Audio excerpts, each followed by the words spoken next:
Hello NEET aspirants. NEET express की इस series में हम तमाम सारे क्वेश्चंस की प्रैक्टिस कर रहे हैं।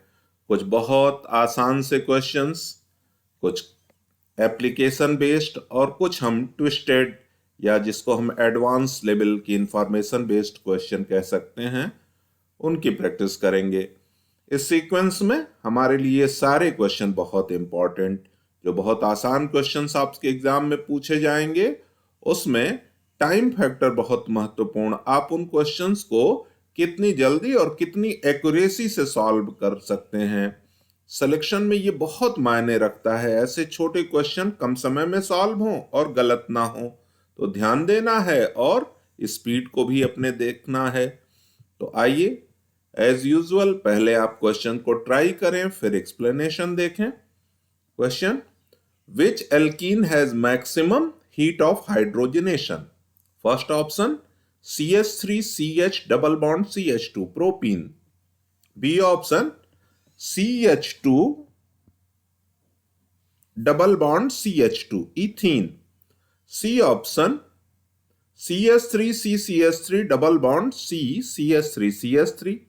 D option CCH3CH3 double bond CH2। I hope आपने अपना आंसर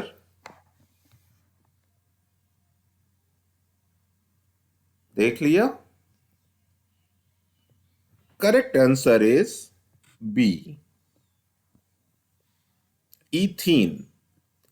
कॉन्सेप्ट देखते हैं।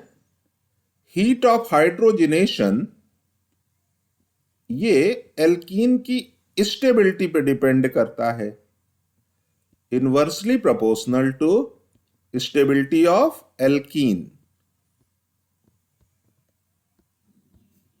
और एल्कीन की स्टेबिलिटी के जो पैरामीटर्स हैं उनको अगर हम देखें तो पहला एरोमेटिसिटी, मतलब अगर हमारा कोई सिस्टम ऐसा है जो एरोमेटिक है तो मोस्ट स्टेबल डबल बॉन्ड बन जाएगा।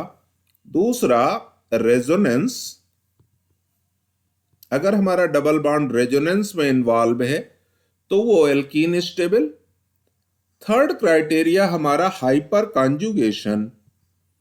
हमारे मैक्सिमम क्वेश्चन इसी हाइपर कॉन्जुगेशन पे आते हैं। और अगर हाइपर कॉन्जुगेटिंग स्ट्रक्चर भी सेम हो तो most important factor stearic hindrance, stearic hindrance bulk का इफेक्ट।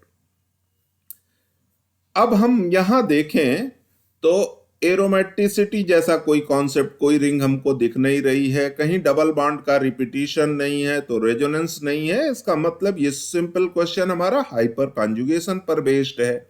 हाइपर कॉन्जुगेशन के लिए अगर हम रिकॉल करें तो carbon carbon double bond unsaturated system के जस्ट बगल का जो कार्बन है उसको हम अल्फा कार्बन कहते हैं।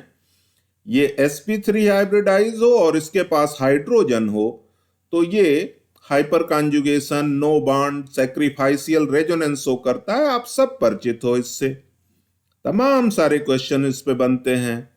तो यहां हमको यही अल्फा हाइड्रोजन देखने हैं।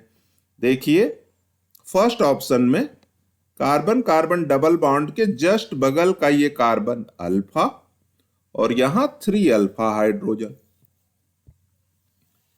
बी ऑप्शन में कोई अल्फा कार्बन नहीं, कोई अल्फा हाइड्रोजन नहीं, 0 अल्फा, नील अल्फा। सी ऑप्शन में देखिए इसी तरह से कार्बन कार्बन डबल बॉन्ड, ये भी अल्फा, ये भी अल्फा, जस्ट जुड़ा हुआ फंक्शनल ग्रुप का जस्ट बगल वाला पड़ोसी। दरवाजा खोलते ही जो पहला दिखे, फर्स्ट फर्स्ट फर्स्ट फर्स्ट, ये सब अल्फा हैं। टोटल कितने हो गए? 12 अल्फा। यहां आप देखो इसके जस्ट बगल का कार्बन अल्फा, जस्ट बगल का कार्बन अल्फा, ये दोनों हमारे रेफरेंस है, तो यहां 6 अल्फा। अब जितने ज्यादा अल्फा हाइड्रोजन उतनी बार हाइपर कॉन्जुगेटिंग स्ट्रक्चर। तो इसमें ये जो हमारा सिस्टम है ये अनस्टेबल है इन सब के कंपैरिजन में। अगर ये अनस्टेबल है तो डेल्टा एच इसका सबसे ज्यादा होगा, मतलब इथीन जब हाइड्रोजन से जुड़ेगा तो ये रिएक्शन हाईली एक्सोथर्मिक होगा, खूब एनर्जी रिलीज होगी। तो हमारा correct answer B. I hope आप सबका भी आंसर बी था। Thank you.